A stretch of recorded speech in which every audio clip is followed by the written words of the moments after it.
국제 유가는 팬데믹 이후 최고 120달러까지 도달했다가 현재 67달러 수준으로 꾸준한 하락세를 보이고 있습니다. 이러한 유가의 급격한 변동성에는 국제 정세와 각국의 경제적, 정치적인 사건들이 영향을 미치고 있는데요. 유가가 급등하던 시절, 대표적인 예로 첫째, 바이든 정권 시절 미국의 친환경 정책으로 인한 원유 생산 규제, 둘째, 미국을 견제한 사우디아라비아의 원유 감산 정책, 셋째, 러우 전쟁으로 인한 러시아산 원유 공급망 붕괴 등이 있습니다. 모두 원유 공급을 감소시키는 사건들이죠. 이러한 사건들로 원유의 공급 부족으로 인하여 국제 유가는 한때 배럴당 최고 120달러까지 치솟기도 했던 거예요. 그런데 최근 트럼프 2.0 시대가 열리면서 국제 유가에 다시금 하락의 징조가 나타나고 있다고 합니다. 과거 유가가 폭락했던 수준으로 다시 회귀하는 게 아니냐는 말도 나오고 있는데요. 그래서 이번 시간에는 트럼프의 어떤 정책이 국제 유가 하락을 유발하고 유가 하락과 관련된 투자 전략은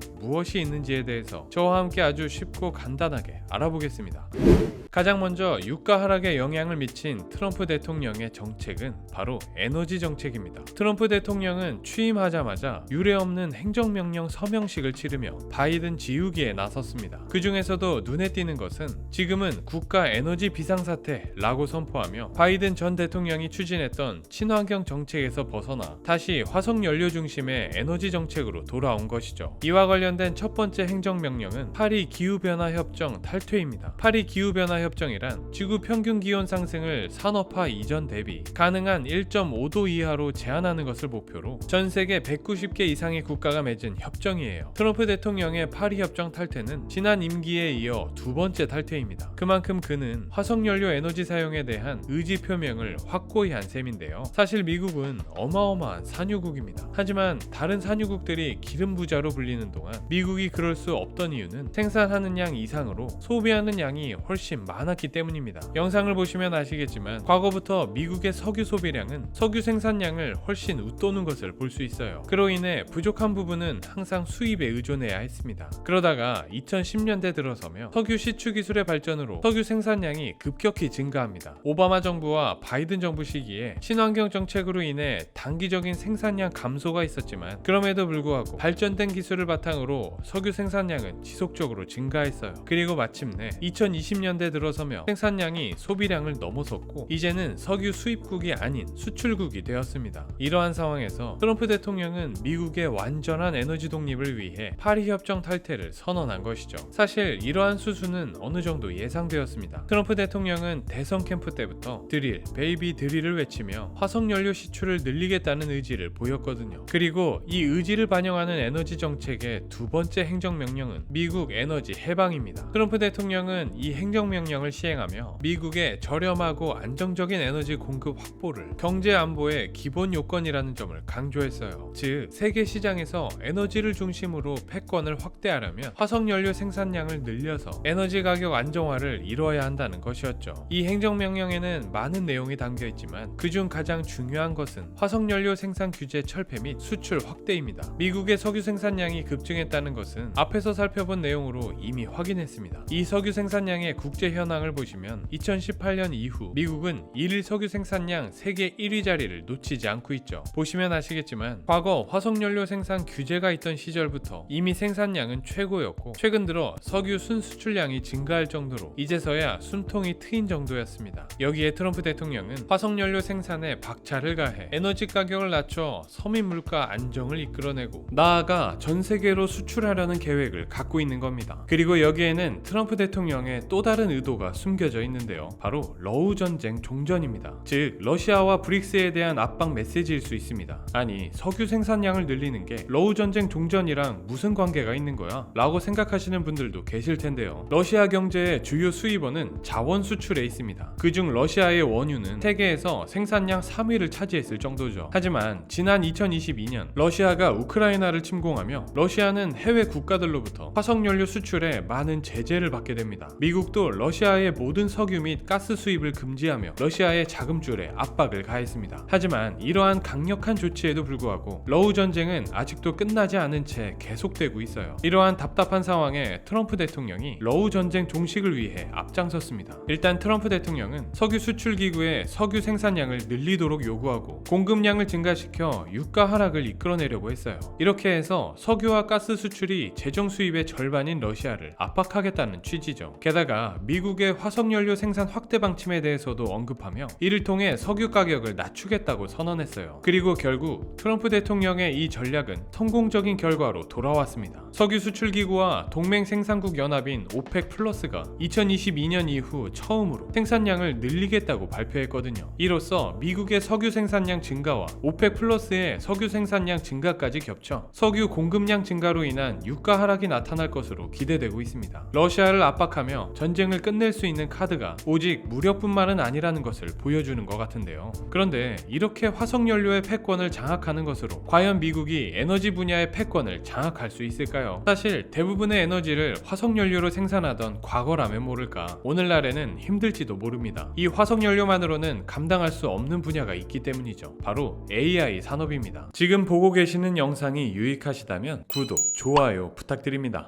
올해 초 중국의 AI 챗봇인 딥시크가 공개되면서 글로벌 AI 시장에 큰 파장이 일었는데요. 저렴한 가격과 강력한 성능의 딥시크가 등장하자 기존 AI 시장을 위협할 거라는 가능성이 제기됐습니다. 실제로 지난 1월에는 일부 AI 기업의 주가가 급락하는 사태가 벌어지기도 했죠. 이러한 일련의 사태를 지켜보며 트럼프 대통령은 이에 빠르게 대응하기 위해 AI 개발 속도를 더욱 끌어올리기로 합니다. 그런데 문제는 이 AI 개발과 운용에는 막대한 양의 전력이 소모된다는 겁니다. 엄청난 양의 데이터를 다루기 위해서는 24시간 내내 가동되는 데이터 센터를 운영해야 하는데요. 국제에너지기구의 조사에 의하면 2022년 미국 내 2,700여 개 데이터 센터가 미국 전체 전력의 4% 이상을 소비했다고 합니다. 심지어 2026년이 되면 이 수치는 약 6%로 증가할 거라 예상되고 있죠. 상황이 이러자 이렇게 어마어마한 양의 전력 소비를 감당하기 위해 트럼프 대통령이 해결책을 하나 내세우는데 바로 SMR입니다. SMR이란 기존 대형 원자력 발전소에 비해 크기가 작고 모듈형으로 설계된 차세대 원자로입니다. 대형 원전과의 비교 자료를 보시면 비록 출력량은 대형 원전의 3분의 1 수준이지만 안정성, 연료 교체 기간, 건설 기간, 건설 비용 등 모든 측면에서 대형 원전에 비해 우위에 있는 걸 볼 수 있어요. 출력량과 건설 비용만 보면 대형 원전의 출력량을 넘기기 위해 SMR 4개를 짓는다 하더라도 겨우 1조 2천억 원에 불과하거든요. 대형 원전을 굳이 지을 필요가 없어 보이죠. 물론 SMR 시장은 아직 초기 단계입니다. 하지만 빠르게 성장하고 있기도 합니다. 현재 전 세계적으로 90여 개의 SMR 설계가 진행 중이라고 해요. 미국에서도 지난해 빌 게이츠가 만든 SMR 기업인 테라파워가 미국 내 첫 SMR 건설에 착수했다고 합니다. 석유 전문 매체인 오일프라이스닷컴에 따르면 지난해 SMR 시장은 약 60억 달러 규모에서 2030년에는 약 71억 4천만 달러 규모로 확대될 것으로 전망하고 있어요. 이러한 가운데 트럼프 행정부는 2030년까지 최소 10기의 SMR 발전소를 새로 건설하겠다고 발표했습니다. 만약 미래의 SMR이 성공적으로 운영된다면 미국은 전력 생산 부분에서 화석연료를 대체할 수 있는 안정적인 공급원을 확보하게 되는 셈입니다. 그렇게 된다면 화석연료의 수요는 점점 감소하게 될 테고 결국 트럼프 대통령이 원하는 그림인 국제 유가 하락을 이끌어낼 수 있겠죠. 그리고 우리는 이러한 국제 유가의 변화를 유가 ETF 차트를 보고 예측할 수도 있습니다. 유가 ETF 차트는 원유 가격 변동을 따르는 상장지수 펀드입니다. 즉 투자자가 직접 원유를 구매하지 않고 유가에 투자할 수 있도록 만들어진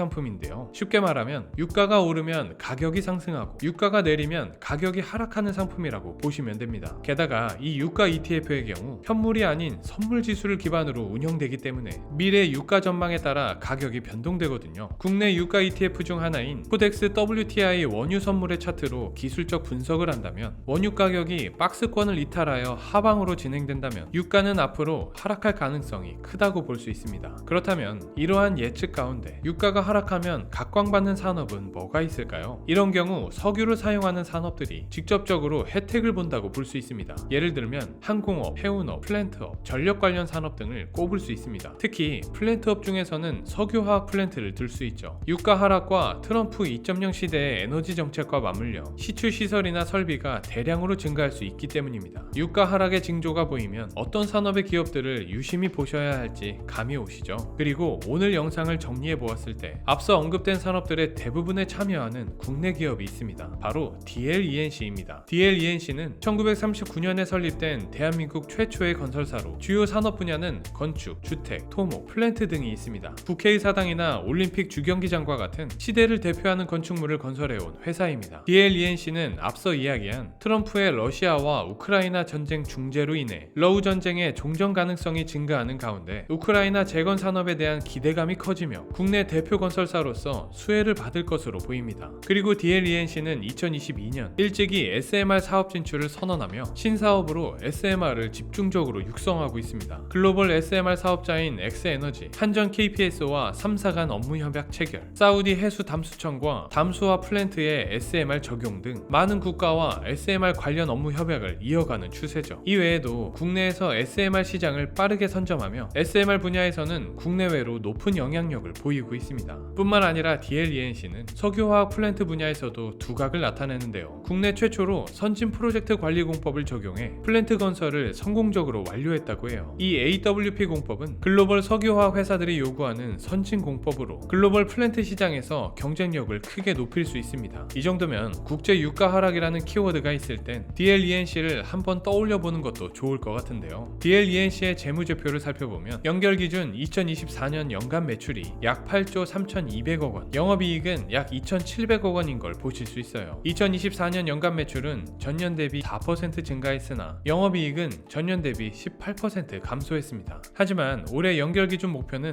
매출 7조 8천억 원, 영업이익 5,200억 원으로 주택, 토목, 플랜트 등 균형 잡힌 사업을 이어갈 계획이라고 합니다. 특히 현재 DLENC의 주가가 연일 상승세를 보이고 있는데요. 2월 6일에 우크라이나 재건에 대한 기대 속에 약 14% 가까이 급등한 후 꾸준한 상승세를 보이고 있어요. 최근에는 SMR 수혜주로 기대감이 상승하면서 1년 내 최고가를 경신하기도 했습니다.